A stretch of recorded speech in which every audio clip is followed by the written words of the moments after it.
Hi folks, it's BRM Q&A time. It's Friday afternoon and well, we're going to set this one live a little bit later just to see how the reaction differs, but I can see from your questions we've had loads of people ask them, so I'll get to those in a bit, but you might notice that I'm joined with somebody else who's different and you haven't seen on camera before. This is Kyle from our production team here at Warner's.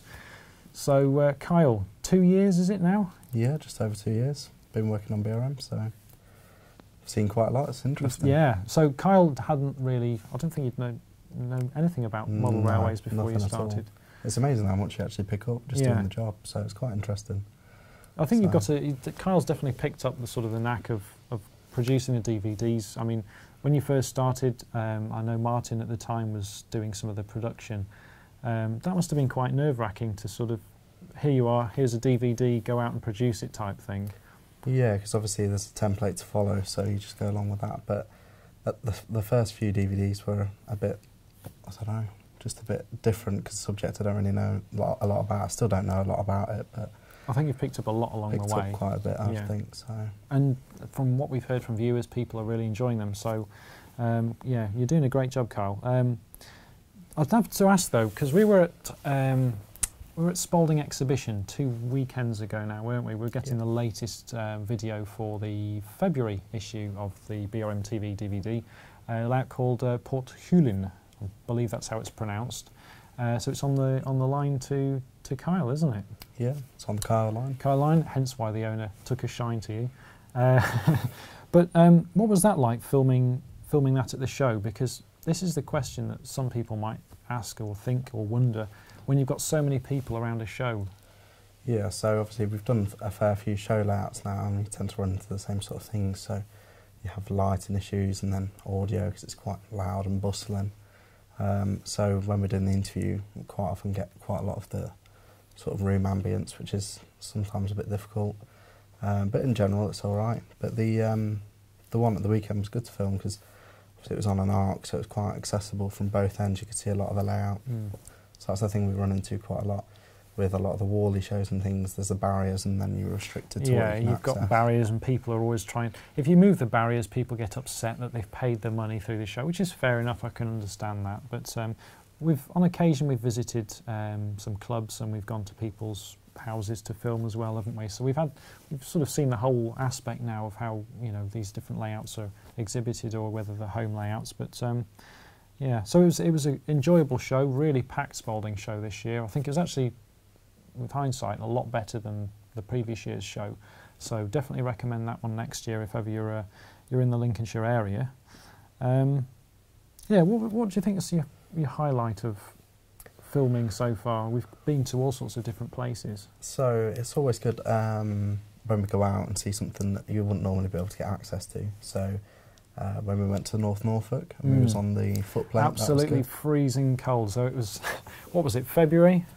Yeah, I think it was about February, something like that. And we're outside pretty much, I think it was something like 10 AM until, what was it, 5 PM we left there? Something like that. So very long day. A very long day, and it was probably about 5 or 6 degrees, if that. Freezing cold wind coming in off the coast there. And but yeah, we were in the cab of a WD, and we were going along the line between Sheringham and Holt in reverse.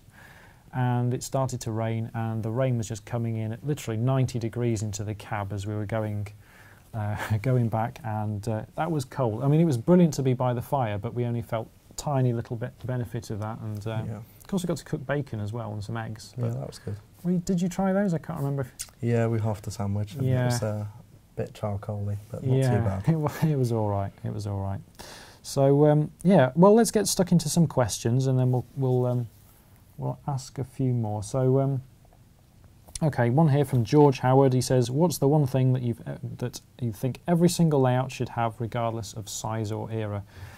George, I'd go with fun, because it's something that people don't really factor into a lot when they're building a layout. Even if it's really detailed and it's beautifully weathered and it's, you know, a showstopper, is it fun to do? Is it fun to build, and is it fun to exhibit? Because sometimes you can get too far down the line of trying to make it a really accurate model, and actually the whole fun aspect goes out of the window. So There you go. Andrew Swope, I think it is, Andrew Swope. With the recent and upcoming releases of ready-to-run 009 rolling stock, will there be enough demand for more releases in the future? Absolutely there will be. Helgen and Pico are quite hot on producing 009 at the moment.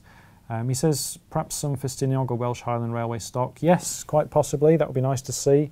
I'll tell you what would be nice to see would be a Vale of Rydal 262, because of course you've got them right the way up to well, late 80s, I think, early 90s. So that would be nice to see. Andy Goodwin, I think we've had Andy's questions before, but so a read of his latest. When fitting lights to locomotives, is there a rule of thumb on whether they're warm or bright LEDs? Also for cab and carriage lighting, and also for a decoder, when adding lights, is the number of functions relevant? Right, the nutshell of adding lights to a locomotive is, if you're looking to do them in a diesel, say first generation up to probably about, let's go with 2000s, go with warm white. Your marker light always wants to be a warm white. Later locomotives, so today it's always going to be a bright LED light. In terms of decoders, most decoders have what they call a light function. So that's independent of your separate functions for your decoder outputs. So that means that if you've got a two-function decoder, in theory you should have a function lighting circuit on there, which you don't need to so you don't need to use your function outputs to control your lighting. So in theory, if you want to add a cab light which is independent of your running lights, you'll need to use a function output, so that's when you will lose one of your functions from your two-function decoder. So I hope that helps. Alan Pollock asks, I've picked up a few horse boxes from TMC. Did you know that horse boxes ran on the railways too? No, I didn't know that. Every day's a school day. So horse boxes were made, well, since pretty much the earliest days of the railway, really. But BR, when it was nationalised, pretty much inherited all of the stuff that was from the Big Four. And there were even stuff going back to pre-grouping days, horse boxes, things like that. Now, BR didn't build any horse boxes until 57 and 58, when they built a batch of 115 to a sort of Mark I diagram. Mark I coach outline. So those ran, you probably get them in passenger trains, not so much in fixed formations. I've yet to see a picture of that happening. But these things were used on race days, so if you had a race in town, you'd attach one to the end of a train. Sometimes you'd run them if there was a circus train, things like that.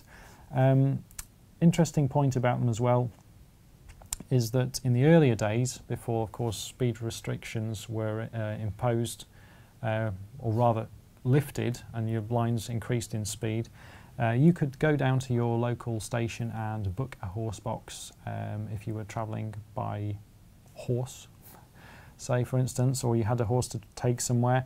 You could book a horse box, and that would be, I think it's something like a day or 2 days in advance, and they would then attach it to the particular train. But gradually, as speeds increased on the railways, the number of stations that would accept that reduced, and so you ended up with a result of not many being used at all. Nathaniel Parker, what piece of rolling stock would you have on a layout that would fit in? I think he means, oh, what piece of rolling stock could you have on a layout that would fit in? Well, it depends what era, it depends what region. I guess if you want an all-rounder, probably an LNER brake van, widespread. There you go. Another question I've got to ask you is, when we went to Bressingham Museum, do you remember filming that day? It was absolutely roasting hot. So we went to Bressingham Steam Museum and Gardens, and I think we had quite a bit of kit that day. It was absolutely jam-packed, plenty of steam locomotives and attractions to see. And I luckily had the job of wandering around asking questions, but I remember you were dragging all the kit round, and you were roasting. I mean, this was a really hot day. There was no shade, well, virtually no shade. There were a few trees, but nowhere where we wanted to be. Everywhere where there was a locomotive was pretty much in the sun. Carl Andrews asks a question, what's the one item of railway vehicles that you're surprised no manufacturer has made? Perhaps something like the departmental wagons, such as a salmon or a dolphin. They were widespread, had a long life. Yeah, why not? Certainly in double O gauge. But again, a lot of RTR manufacturers are working their way through the kit catalogue, so it's kind of difficult. I mean, the guys out there, still some brilliant kits for wagons like that, so if you want one, buy the kit if possible. I think that pretty much covers it, so yeah, we'll, well, you'll see Kyle's efforts on the February DVD of BRM TV, Port Hulin, look out for it, and yeah. It'd be good to get some feedback as well. It would be good, yeah. Let us know what you think in the comments below. If you've got any suggestions for future episodes of BRM TV, ping me an email at brm@warnersgroup.co.uk or howards@warnersgroup.co.uk.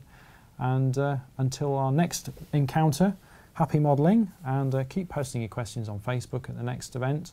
And I can announce, let's see, the winner of this Q&A.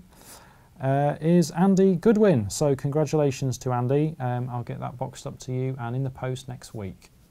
See you around.